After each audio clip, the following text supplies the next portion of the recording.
উম্মত, আমার 23 বছরের এত চোখের পানির কথা একবারও মনে হয় নাই? কি আনছো এটা আমারে?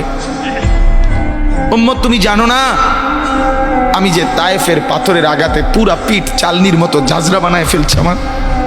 শোনো নাই তুমি? আমারে যে উহুদের ময়দানে দান দান শহীদ করে রক্তাক্ত করছে, তুমি শোনো নাই?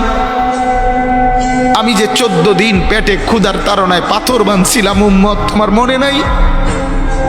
একবারও শোনো নাই আমার ক্ষুধার কষ্ট, আমার পিঠের ব্যথা, আমার দাঁতের ব্যথা, আমার কাঁধে 2টা কড়া ঢুকে গেছে? উম্মত, আমার ঘরে 3 মাস আল্লাহর নবীর স্ত্রী আয়েশা বলছে, আল্লাহর কসম উম্মত, নবীর স্ত্রী বলছে 3 মাস 3টা চাঁদ উঠছে ডুবছে, রাইনা হেলালান সুম্মা হেলালান সুম্মা হেলালান, 3 চাঁদ 3 মাসে নবীর 9 জন বিবির কারো ঘরে আম্মা জান আয়েশা বলে 1 ফোঁটা চুলায় আগুন জ্বলে নাই।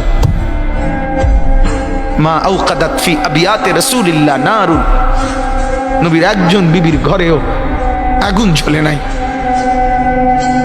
আল্লাহর নবীর স্ত্রী আয়েশা একদিন বলছিল নবীকে পিঠে হাত বুলাইয়া, ইয়া রাসূলুল্লাহ, স্বামী আপনার পিঠ ছিদ্র ছিদ্র কেন? পুরা পিঠ চালনির মতো ছিদ্র ছিদ্র কেন? আপনার কি ছোটবেলায় বসন্ত রোগ হয়েছিল, গোটা হয়েছিল? আল্লাহর নবী চোখের পানি ফেলে বলছে, আয়েশা তুমি জানো না আমার এই পবিত্র দেহে তো কোনোদিন মশাও বসে না, মাছিও বসে না, পোকা বসবে কেমনে? আমার পবিত্র দেহে তো হাঁটলে মেশকের ঘ্রাণ বের হয়, আমার পেশাব পায়খানাও তো কোনোদিন জমিনের উপরে 1 সেকেন্ড থাকে না, মাটি ফাঁক করে ভেতরে নিয়ে যায়, সেই আমার গায়ে গোটা হবে কেন? আয়েশা, এগুলো আমার তায়েফের পাথরের আঘাতের রক্তের দাগ।